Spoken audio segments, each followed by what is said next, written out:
What challenges did humanity face now that they were part of the Citadel community, and how exactly did they face these challenges? Would they continue to be abrasive, interrupting the balance of interspecies relations, or would they take the first steps towards becoming one of the galaxy's most powerful and influential forces?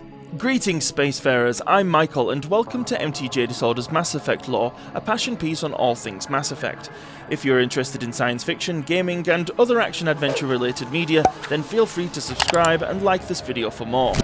This is part 7 of our ongoing series outlining the history of the Systems Alliance. If you'd like to check out the previous installments, click the link in the top right corner of your screen. Otherwise, stick around as we navigate the complexities of the Alliance's developing Citadel relations and their expansion into the Skyllian Verge.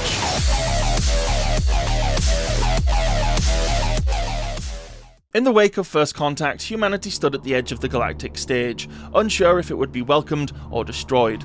But after a tumultuous introduction to the geopolitical landscape, the impact of the Alliance's arrival on the Citadel began to settle, for a short time at least. In classic human style, this would not continue without the foreseeable drama of being such an aggressive and proud species. Though not all of humanity's controversies during this era were entirely under the Alliance's control. For instance, the rise of the human-founded mercenary group known as the Blue Suns, pro-human terrorist attacks on Alliance ships rumoured to be backed by the mysterious Cerberus organization, and some inevitable clashes with Turian representatives assigned to Alliance projects as part of First Contact War reparations. All of it painted humanity as reckless newcomers stirring up trouble across the galaxy. One of the most infamous examples comes from the Alliance's L2 biotic training program. In 2168, a Turian officer, Commander Vernus, was assigned to oversee the human trainees, but Vernus's harsh methods and often contempt for the students pushed tensions to the breaking point. Eventually, his treatment provoked a deadly confrontation with one of the trainees, Kaidan Alenko. In the end, Vernus was killed, and it wasn't an accident. The fallout could have been quite serious. Human and Turian relations took a hit, but Kaidan faced no official punishment. Most agreed that Vernus had brought it upon himself, and the entire incident was quietly buried. The Alliance shut the biotic training program down a year later.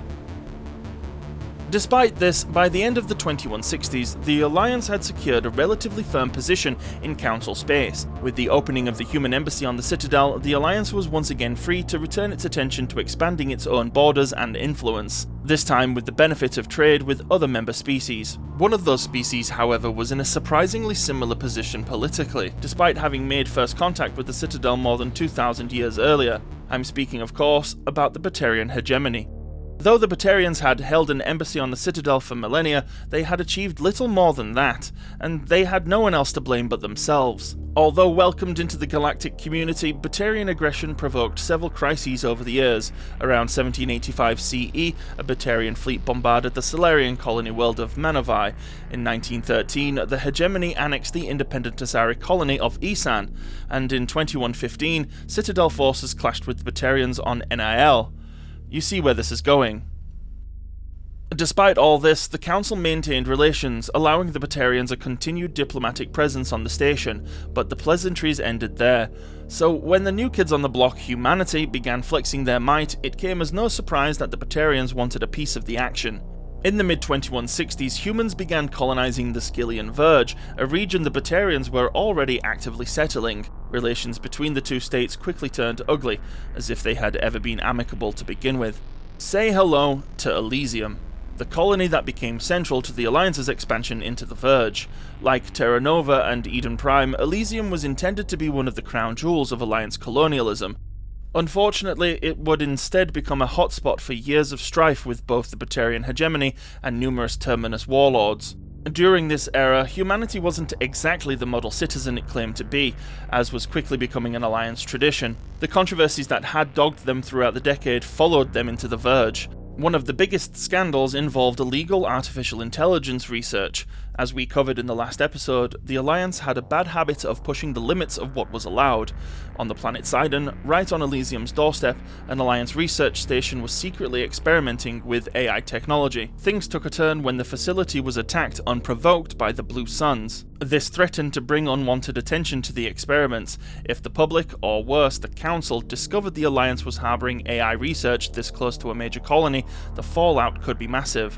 To contain the situation, N7 operative David Anderson and scientist Callie Sanders were sent to investigate. They uncovered that Dr. Shu Qian, an Alliance researcher, had gone rogue, using the AI experiments to unlock the secrets of a mysterious artifact discovered near the Perseus Veil. His benefactor was a Batarian aristocrat named Eden Hadar, who had arranged the Blue Sun's attack to secure the research for himself.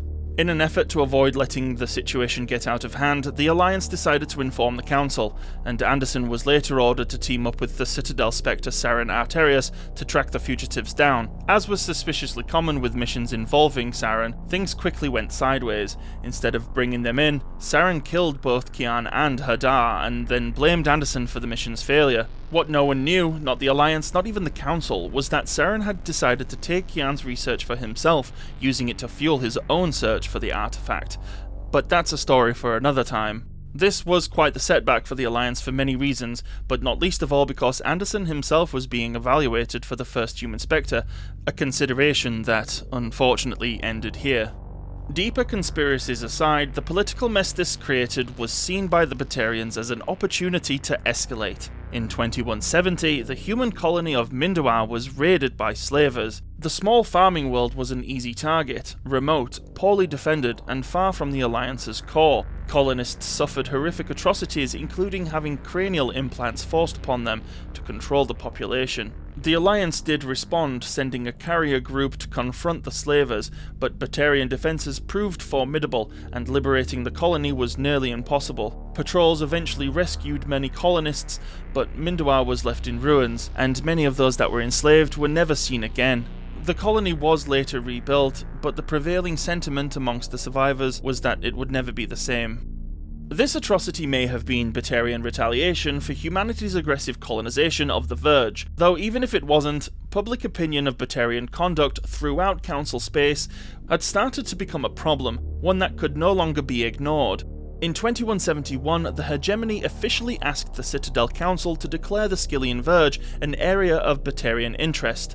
That they thought this request was reasonable is remarkable. When the Council unanimously refused, the Batarians took drastic measures, closing their embassy, severing relations, and becoming a rogue state. Later that year, a name that would one day become legend entered the story. The future Commander Shepard was identified as a potential biotic candidate, fitted with L3 implants, and once old enough, enlisted in the Alliance military in 2172. No matter what background the player chooses, Shepard's early career is shaped by this chaotic era. The raids on Mindoir, unrest in the Verge, and growing tensions with the Batarians. These events laid the foundation for the galaxy's most famous hero, and ironically 2172 is also the year Kai Leng enlisted in the Alliance, the man who would one day become Cerberus's deadliest assassin, beginning his career in the same military as humanity's greatest champion. Meanwhile, the Alliance continued pushing the limits of what it could get away with under the Council's watchful eye. Confident that anything happening within the Sol system fell under their jurisdiction, not the Citadel's, the Alliance doubled down on AI research. That year, their experiments paid off. On Gagarin Station, humanity's first true sapient AI awakened. Her name was Eliza. Not content with playing with fire, in 2173, Alliance research vessels discovered ancient ruins on the planet Armeni in the Artemis Tau cluster. These turned out to be vast crypts containing the remains of a spacefaring species known as the Zeoff. Council law, however, prohibited disturbing burial sites, so the Alliance wisely obeyed, though many human universities did challenge this in court, and even by the time of the games, the issue remained unresolved. The annual Alliance scandal of that year was capped by humanity's token extremist political party, Terra Firma, which was implicated in a kickback scheme with starship manufacturer Nishan Stellar Dynamics. This forced party leader Inez Simmons to resign, and Charles Saraceno became the new leader after his opponent, Claude Menot, was assassinated by Cerberus operatives en route to Shang-Chi. Publicly, Menot's disappearance was never explained. Caden Alenko also enlisted in the Alliance military that year, followed by Ashley Williams in 2174. Oddly enough, little else of note occurred that year. Then, in 2176, behind the Iron Curtain of the Batarian hegemony, plans for war finally came to light. For years, human colonies across the Verge had endured constant slaver raids, and the Alliance pushed hard for the Council to crack down, a campaign that only deepened the hegemony's resentment. To the Batarians, humanity's rapid expansion into what they considered their territory, the Council's support of the Alliance, and constant interference in their way of life was the final insult. And so, rallying the mercenaries and Terminus warlords, the Batarian hegemony launched its boldest move yet, a full-scale assault on the human colony of Elysium. Thanks for watching. For more Mass Effect and related content, please like and subscribe and hit the bell notification icon to be informed of the next video. Keyless Ally, my friends, and until next time. I should go.